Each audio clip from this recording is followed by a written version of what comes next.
जिसका मकसद था तेल और गैस से आने वाले पैसे को पूरी दुनिया में इन्वेस्ट करना।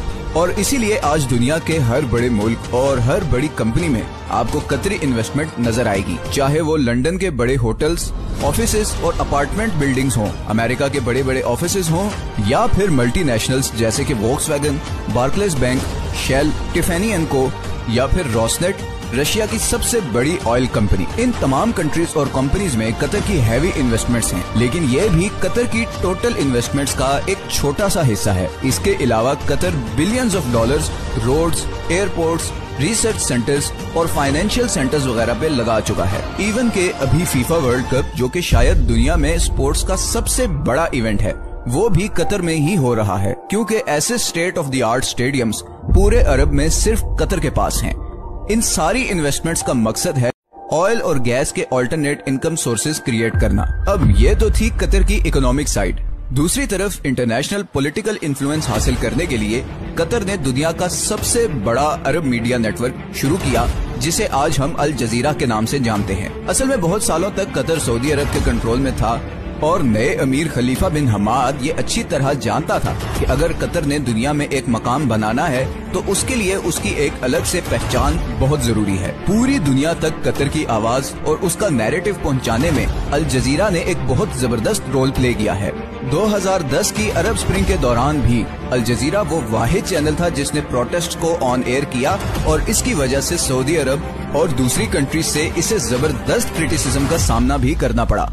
अल जजीरा का इन्फ्लुएंस इतना ज्यादा है कि 2017 में जब सब अरब कंट्रीज ने कतर का बायकॉट किया, तो उसको खत्म करने के लिए जो सबसे पहली डिमांड रखी गई थी वो थी अल जजीरा को बैन करना। सऊदी अरब और यूएई में तो अल जजीरा 2017 से अब तक बैंड ही है। कतर का बायकॉट एक मुकम्मल फेलियर था, और उसकी सबसे पहली वजह तो ये थी कि सऊदी अरब को इस बायकॉट में सारे अरब कंट्रीज की सपोर्ट हासिल नहीं थी।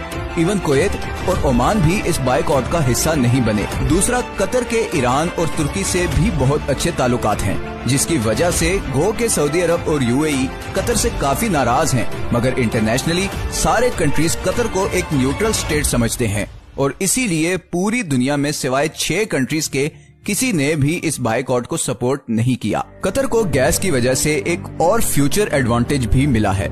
ऑयल के बारे में तो बहुत से एक्सपर्ट्स कहते हैं कि 2030 नहीं तो मैक्सिमम 2040 तक वो इलेक्ट्रिसिटी से रिप्लेस हो जाएगा, मगर गैस के बारे में ऐसी कोई प्रिडिक्शन नहीं, बल्कि उल्टा गैस की डिमांड मुसलसल बढ़ती जा रही है। अभी रिसेंट रशिया यूक्रेन वॉर में रशिया की जानिब से गैस पाइपलाइन की ब्लॉकेज के बाद कतरी गैस की डिमांड 10 गुना बढ़ गई, क्योंकि अब यूरोपियन कंट्रीज भी गैस के लिए कतर से राब्ता कर रहे हैं, और ये डील कतर को और अमीर बना देगी। 2022 में कतर की एनर्जी एक्सपोर्ट्स पहले ही $100 बिलियन क्रॉस कर चुकी हैं। तो कल को जब बाकी अरब कंट्रीज ऑयल रिप्लेस होने से परेशान होंगे, वही कतर को इस चेंज से कोई खास फर्क नहीं पड़ेगा। अब कतर में सब कुछ अच्छा भी नहीं है, और रिसेंटली वहाँ पर लेबर क्लास की कंडीशन को लेकर काफी सवाल भी उठाए गए हैं, लेकिन स्टिल कतर बाकी अरब देशों के मुकाबले में काफी ओपन स्टेट है, जहाँ मीडिया की आजादी है, इकोनॉमिक कंडीशंस बेहतर हैं और फ्यूचर प्लानिंग भी होती है।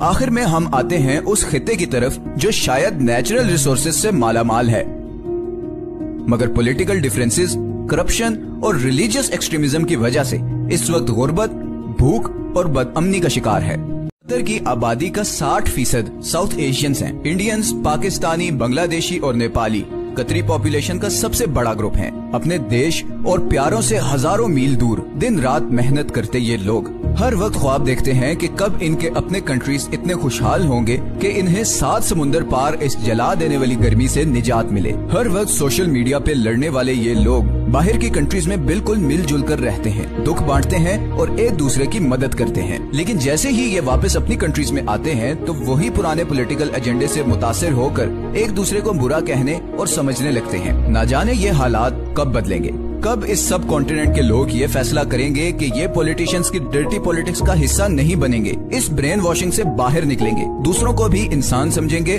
और फाइनली ये फैसला करेंगे कि अब हमने अपने अपने कंट्रीज को उस मकाम तक लेकर जाना है जहाँ पर आज नॉर्वे और कतर हैं।